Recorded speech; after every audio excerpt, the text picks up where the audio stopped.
What does it take to design a system that works for women? Some political commitments do not turn in measurable change, thereby extracting a lot from women and giving lift to the women in the community it sits in. How do we build a system that doesn't repeat the same pattern?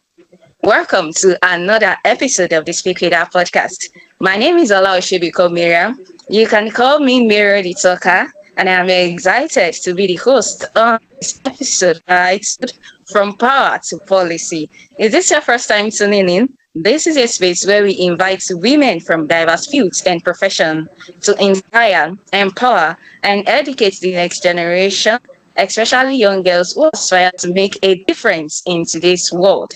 Joining me as always is my amazing co-host. Everyone. Hello, everyone.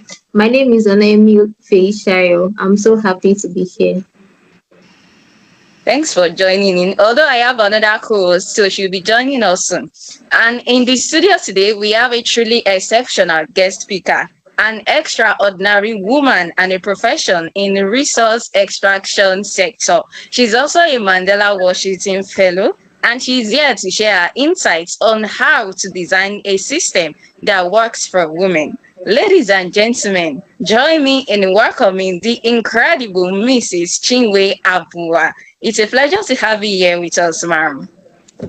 It's a pleasure to be here with you guys. Thank you so much. Thank you, ma. You're welcome, ma. So thanks for joining me, and we are expecting to learning from you, ma. So before we dive into the conversation, can you briefly introduce yourself, ma'am? Okay, my name is Chinwe Abuwa. Most people call me ABC. It's growing on me, so most times I tell people my name is ABC. It's just my initials.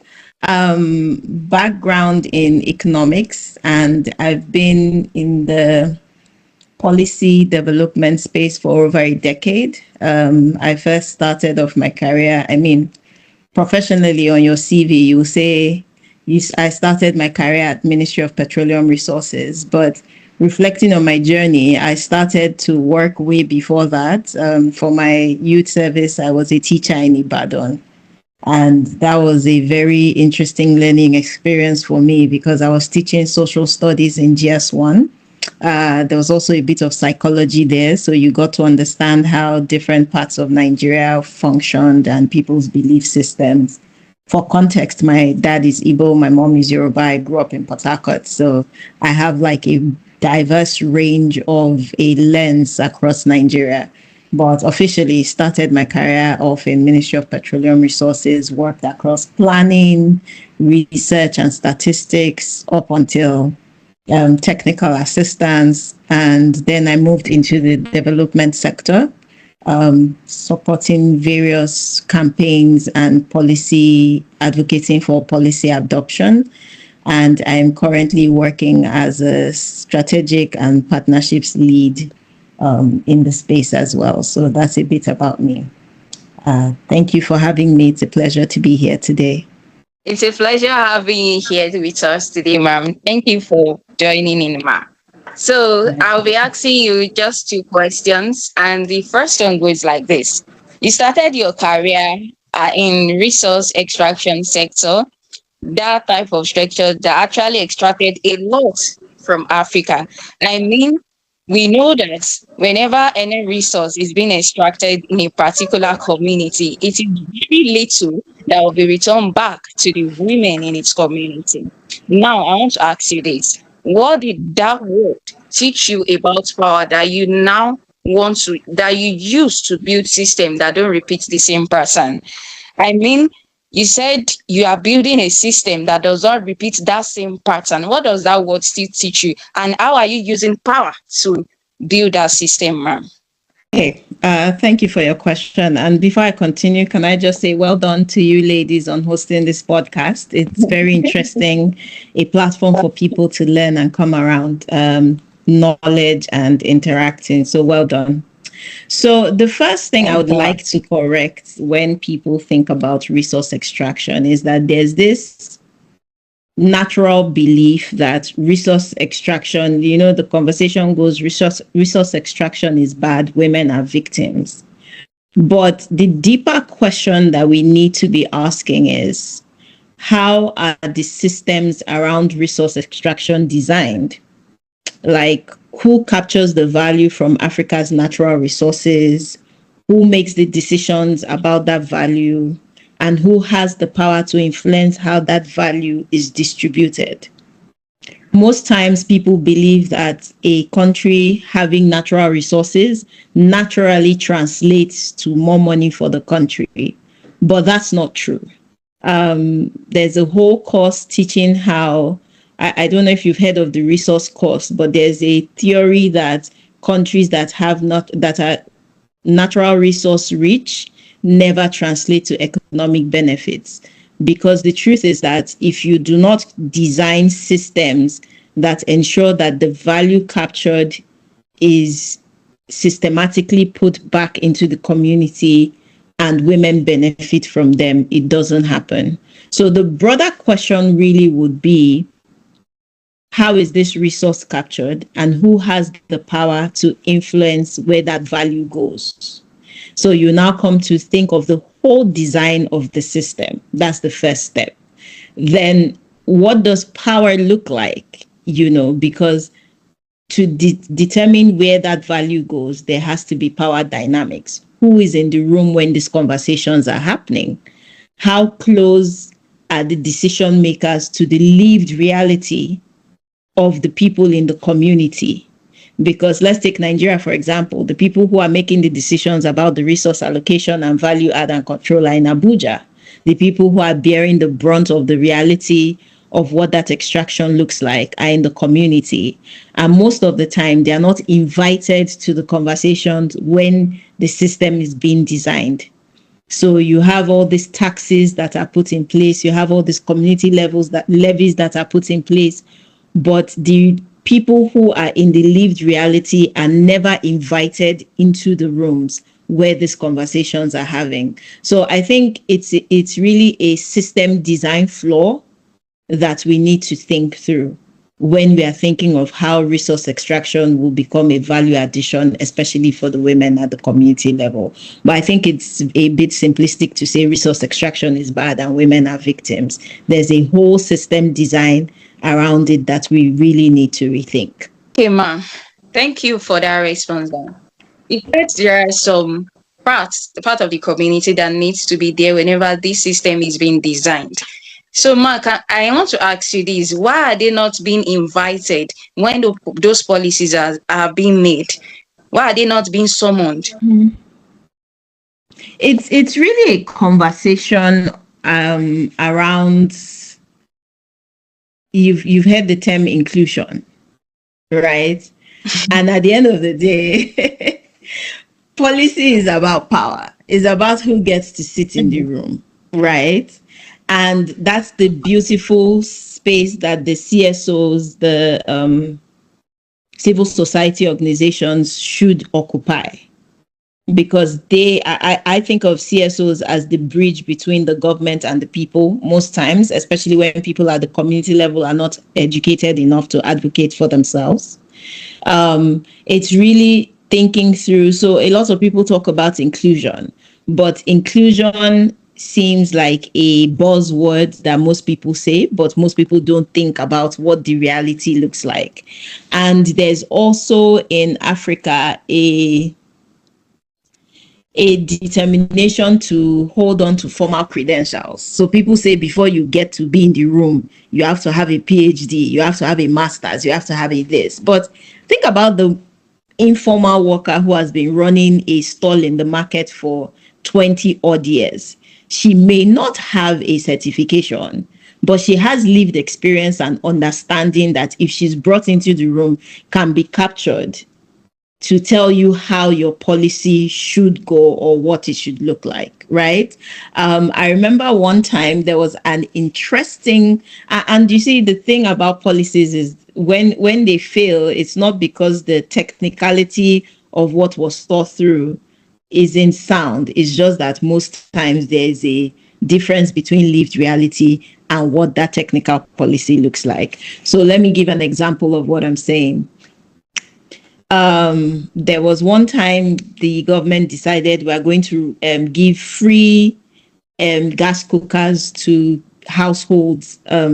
So imagine deciding we want to give LPG gas cookers to people on the border towns of Nigeria, so they can use more. They can use cleaner cooking gas, and they won't use firewood. So on paper, it sounds reasonable, right?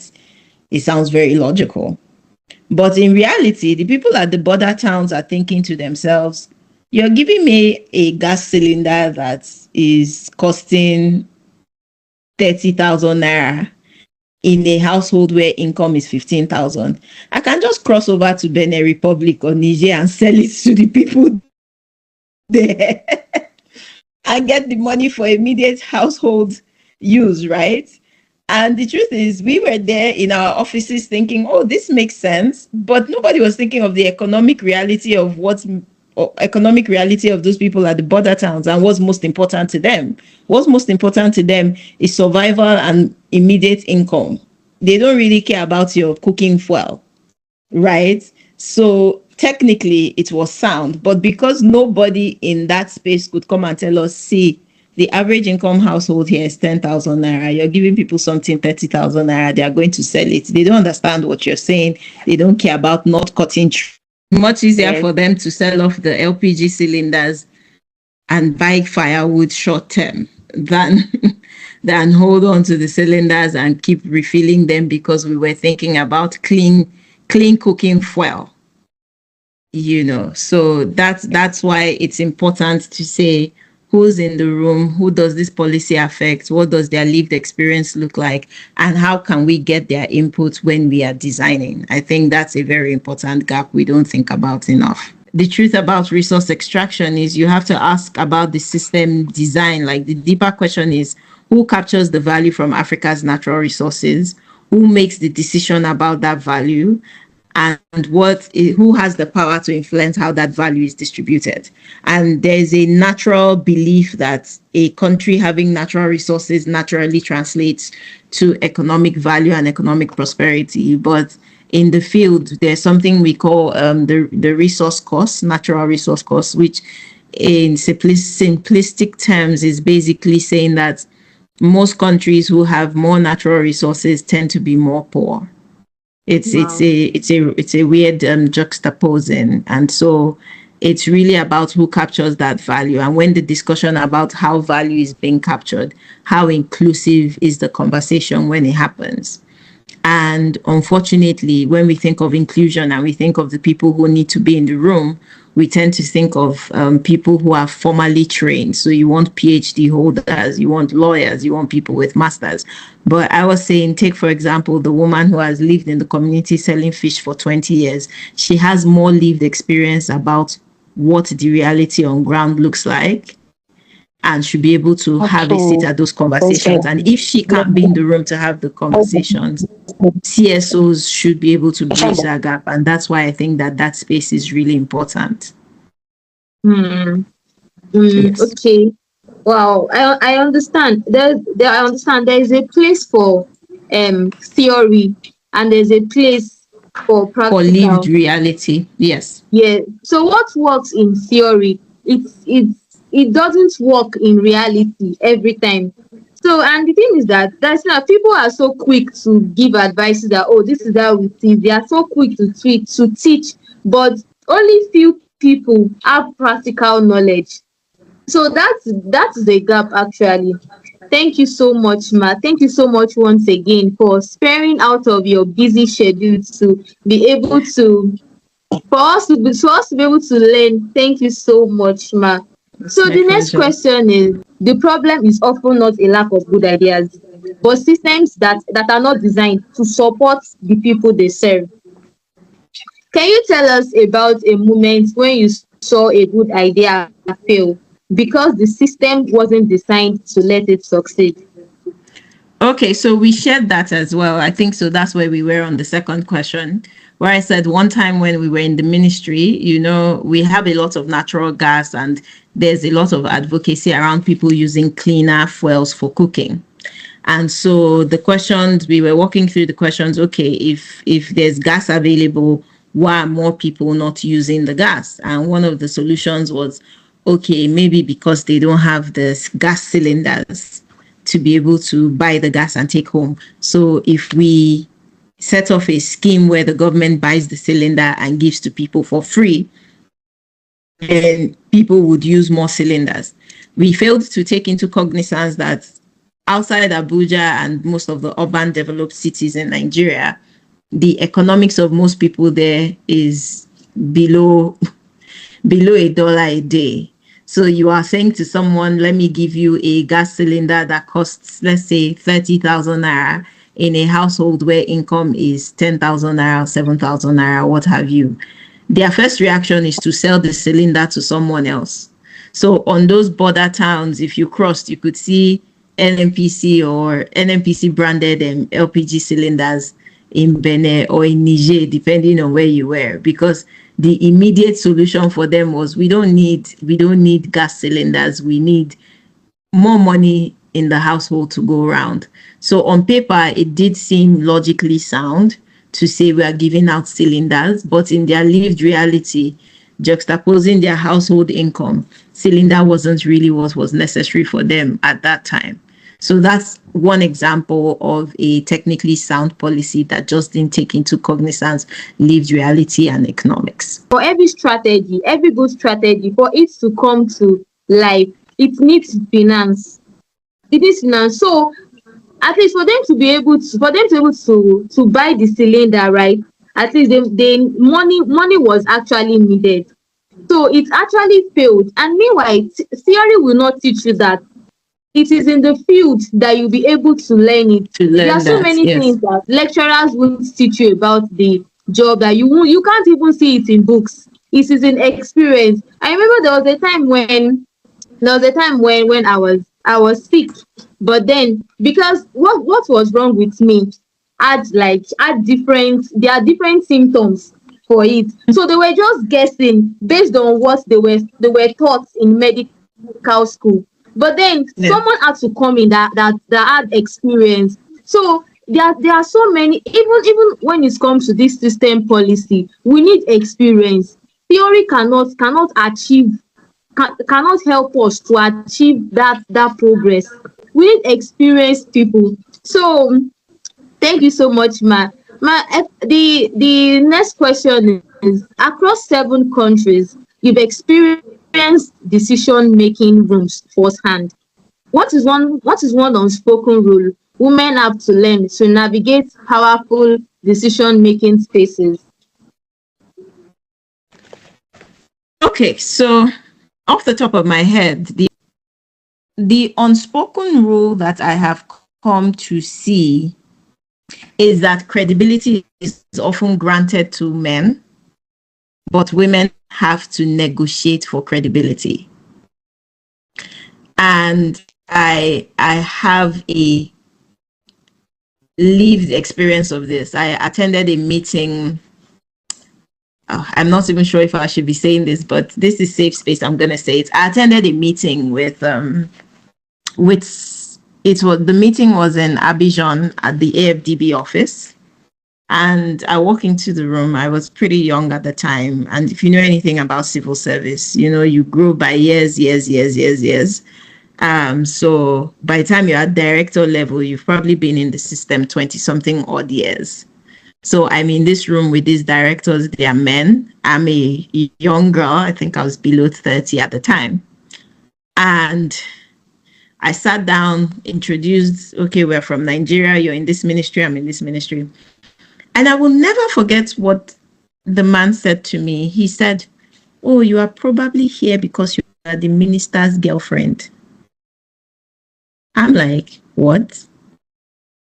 I've never even seen the minister one-on-one in my life. What do you mean I'm probably here? But immediately I understood that a man in that room, in that space, and when we did the group photo, I think I was one of 2 women in that space. A man being in that room was immediately understood, his credibility taken for granted. A woman being in the room, your credibility has to be negotiated. So you have to prepare more extensively, establish your credibility before making the ask. Be careful about how assertiveness is interpreted. So you want to speak up, but you don't want to speak up too much, and you want to pander to the man's ego. So it's learning when to push, learning when to build alliances, but it's knowing how to navigate the room without necessarily accepting the rules of the room. So that was something, that was an unspoken rule I learned, that credibility for men is guaranteed. The man walks into the room, everybody assumes he's supposed to be there. A woman walks into the room, you have to negotiate yours. You have to try almost twice as hard to prove that you deserve to be in the room.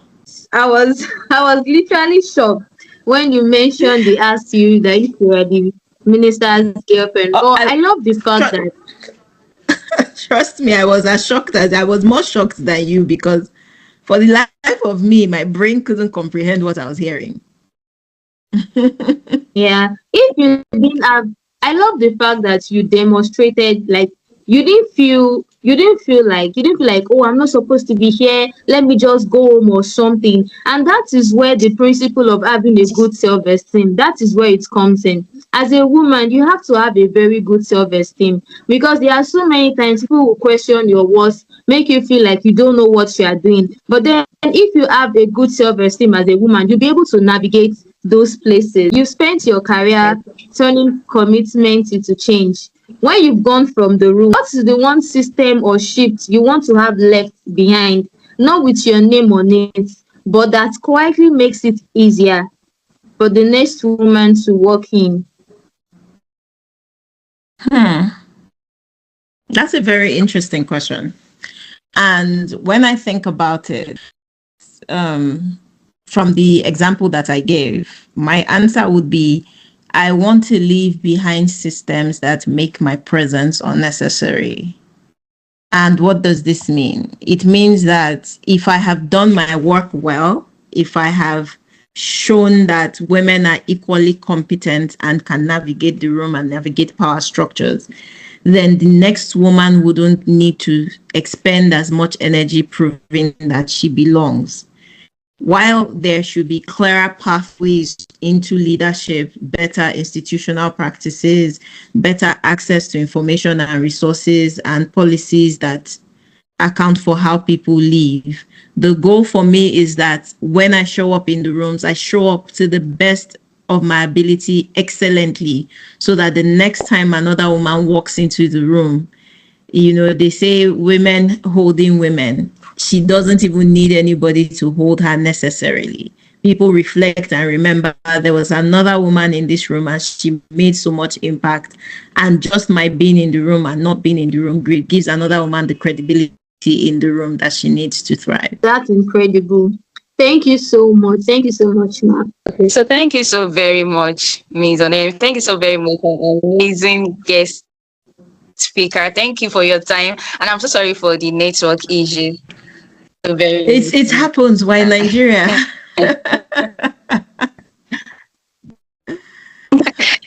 So thank you so very much. I'll not take much of your time, but I just want to hear only one small gist from what you just said about where the point where your worth is being questioned. I only want to hear how you were able to speak up for yourself. What was your response at that moment? What were you thinking? And what do you think of this thing that actually happened?